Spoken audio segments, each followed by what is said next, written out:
एक एक करके करो। अंजलि की शादी कर ससुराल पहुंचने के साथ ही उसकी सास के हुक्म शुरू हो जाते हैं। हो गई शादी, बस मौज खत्म, कल से जल्दी उठकर काम पर लग जाना है। अरे माँ आज ही यहाँ आई है, इसे सब समझने के लिए कुछ दिन तो दो। मेरे और बहू के बीच की बात है, तू घर के मामले में ना बोलियो। इस पर जतिन वहाँ से अपने कमरे में चला जाता है और सास अंजलि को काम की लिस्ट सुनाने लगती है। सुबह पहले घर की सफाई करनी है, फिर कपड़े धोने हैं, साथ में खाना भी बनाना है। एक की वजह से दूसरा काम रुकना नहीं चाहिए है। जी मम्मी जी ठीक है। ये कहकर अंजलि अपने कमरे में चली जाती है।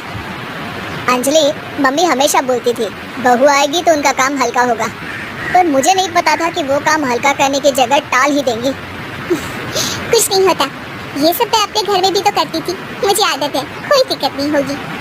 ठीक है, पर अगर कुछ हो तो बता देना।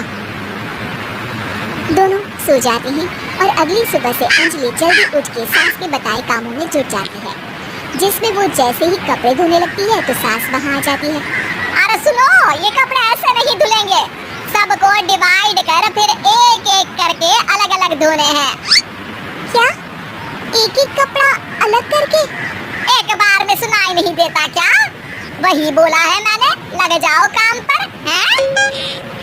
सास की बात मानते हुए अंजलि एक एक करके कपड़े धोना शुरू करती है, जिसे करते हुए आधा दिन बीत जाता है। अरे रे, सुबह से कब दोपहर हो गई पता ही नहीं चला, अभी तो खाना भी बनाना है।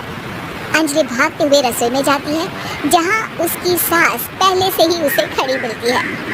खाना बना लेना, देखो पहले पकोड़े तल दो और एक एक पकोड़े अलग अलग तलना, नहीं तो कोई कच्चा कोई पक्का रह जाता है। सास की हर बात में एक एक की कहानी अंजलि के समझ में नहीं आती, लेकिन फिर भी वो बिना कुछ बोले काम करती रहती है। अगली सुबह फिर वही शुरू होता है और सास एक बार फिर खाने के समय रसोई में आती है। आज क्या बन रहा है? वो जतिन ने भिंडी की सब्जी, रोटी और धनिया की चटनी बोली है, इसलिए वही बना रही हूँ। अरे वाह जी वाह, बढ़िया है, पर भिंडी एक एक करके धोना, फिर टॉवेल से पोंछकर एक एक करके ही काटना, साथ ही धनिया की पत्ती भी एक एक करके ही धोना। अरे पर मम्मी जी। अरे क्या पर? सफाई का ध्यान रखना आता भी है या नहीं है? मैं ये सब सबकी हेल्प के लिए ही तो कर रही हूँ ना, और तुम अर्रा पर्रा करती रहती हो हैं? सास की बातें सुन अंजलि हैरान रह जाती है। मैं तो सिर्फ सोचती थी कि जानबूझकर मेरा काम बढ़ाने के लिए ये सब करती हैं, पर ये तो काम बढ़ाने के साथ परेशान भी करना चाहती हैं। मैंने इनकी कौन सी बहस खोल दी जो इतनी दुश्मनी निकाल रही हैं? अब क्या करूँ? अब अंजलि सास की बातों और हरकतों के बीच फंस जाती है। काम के लिए मना भी नहीं कर सकती, नहीं तो जाने कौन सा ड्रामा खड़ा कर दे। पर अंजलि, तुझे कुछ तो करना पड़ेगा। इतनी देर में जतिन भी वहाँ आ जाता है। अरे कौन ड्रामा खड़ा कर रहा है और क्या करना पड़ेगा? जतिन की बात सुन अंजलि सोच में पड़ जाती है। इन्हें सच बताऊं या नहीं? पर अगर ये गुस्सा हो गए तो? वैसे भी अपनी माँ से बहुत प्यार करते हैं, फिर उनके खिलाफ कुछ सुन कैसे लेंगी? अंजलि ये सब सोच ही रही होती है कि जतिन फिर बोलता है। अरे क्या हुआ, कहाँ खो गई? अरे नहीं कुछ नहीं, वो मैं टीवी सीरियल के बारे में सोच रही थी, यहाँ और कौन ड्रामा करेगा? अरे तुम भी ना, चलो मैं चलता हूँ। इसके बाद कुछ दिनों तक अंजलि सास को सबक सिखाने के लिए अलग अलग प्लान सोचती रहती है, पर उसे सास के एक एक करके काम करवाने की आदत बंद करने का कोई तोड़ नहीं मिलता। अगर ऐसे ही चलता रहा तो कहीं मैं एक दिन अपने सिर के बालों को भी एक एक करके सुलझना ना शुरू कर दूं। पगली हो गई है क्या? अकेले में क्या बड़बड़ किए जा रही हो? वैसे आज खाने में क्या है? आलू की सब्जी। तो फिर आलू को अच्छे से काट कर उसके कटे हुए कपड़ों को एक एक करके ही धोना है। बिल्कुल, इसे कैसे भूल सकती हूँ, मेरे जी का जंजाल। अरे बातें कम काम ज्यादा है। अंजलि एक बार फिर सास के कहे अनुसार काम करने लग जाती है, जिसमें सब्जी बनाते हुए उसके दिमाग में एक आइडिया आता है और वो सास को आवाज लगाती है। मम्मी जी सुनिए जरा, इधर तो आना।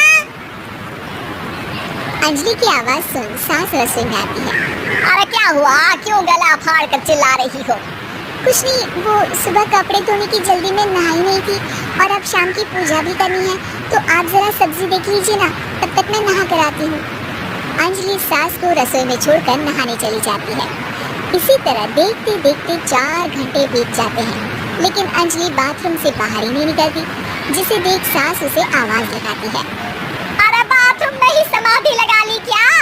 यहाँ सब्जी बनकर ठंडी भी हो गई और अभी तक तेरा नहाना खत्म नहीं हुआ। मम्मी जी, जैसे आप कहती हैं ना, मैं वैसे ही एक एक करके अपने बाल शैम्पू कर रही हूँ। तो अभी 3 घंटे और लगेंगे, तब तक काम और जतिन को खाना सर्व करना आप संभाल लेना। इस तरह अपने नहले पर बहू का दहला देख सास शॉक्ड रह जाती है, जिसके बाद से घर में एक एक करके करने का आलाप बंद हो जाता है। मेरे पति का मकान है ये, और तेरे बाप ने क्या दिया जो तू पूछ रही है, हैं? और ये क्या पहना है? न साड़ी न सर पर पल्लू, बात बात पर जबान खुलती है। दादी सास बोलना रोक ही नहीं रही थी। मीना को गुस्सा आने ही वाला होता है कि उसकी सास आ जाती है। क्या बात है मीना, कौन चिल्ला रहा है? मैं हूँ मंगली की दुल्हन, बहुत चपर चपर कर रही है ये मीना बहू, इसकी जुबान पर लगाम लगवा ले। मम्मी जी, मेरी बहू है, घोड़ा थोड़ी ना है जो लगाम लगवा दूं। तभी वहाँ मंगलू यानी कि मीना का ससुर आ जाता है और मीना की सास को एक जोर का तमाचा लगा देता है। वाह, जुम्मा 2 दिन हुए नहीं कमाना शुरू किया, मेरी माँ के सामने होशियार बन रही है। मैंने बुलाया है माँ को, ये रहेंगी तो कम से कम इस घर की औरतें औकात में रहेगी। अरे जब से कमा रही है सर पर चढ़कर नाच रही है। चिंता ना कर मंगलू, मैं आ गई हूँ ना, दोनों को लाइन में लगा के रखूंगी। दोनों बहू ने मेरे मंगलू की जिंदगी खराब कर रखी है। तभी वहाँ पोता यानी कि मीना का पति आ जाता है। पोता जो कि दादी का दीवाना था। दादी मुझे क्यों नहीं बताया कि आप आने वाले हैं? मैं गांव आ जाता कार लेकर आपको लेने। अरे तू तो जानता ही है, कार में बैठ नहीं पाती। पता नहीं बहुत दिनों से लग रहा था कि तू और मंगलू परेशान है। आज मन नहीं माना तो आ ही गई मैं। देख यहाँ आकर पता लग रहा है। क्या पता लग रहा है दादी? आ गई, इससे सौभाग्य कुछ नहीं। अब देखो इसकी बेटी बहू आ जाने के बाद सर पर चढ़ रही है मेरे मंगलू के। मीना जो कि सास की बुराई सुनकर परेशान हो जाती है। दादी सा छोटा मुंह बड़ी बात, लेकिन क्या पिताजी ने आपको बताया नहीं? सासू माँ ने अपने पैसे से ससुर जी के जन्मदिन में कार दी थी।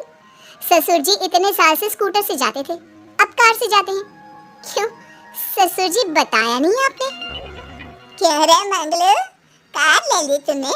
मुझे तो तू पैसे भी नहीं भेज रहा। 2 महीने से कैसे कैसे दिन काट रही थी और तू यहाँ कार से घूम रहा है। आप भी सासू माँ को अपने बैंक अकाउंट की डिटेल दे दीजिए दादी साहब, वो डाल दिया करेंगी पैसे आपके अकाउंट में। क्यों सासू माँ? मंगलू यानी कि मीना का ससुर, जिसने अपनी माँ को गांव से सिर्फ अपनी बीवी को लगाम लगाने के लिए बुलाया था, ये सब देखकर जोर से चिल्लाता है। मीना बहू, चलो दादी सास आई है, ये नहीं कि खाने पीने का इंतजाम करे। अरे माँ, तू भी किन लोगों की बात में आ रही है? चल मेरे साथ मेरे कमरे में चल।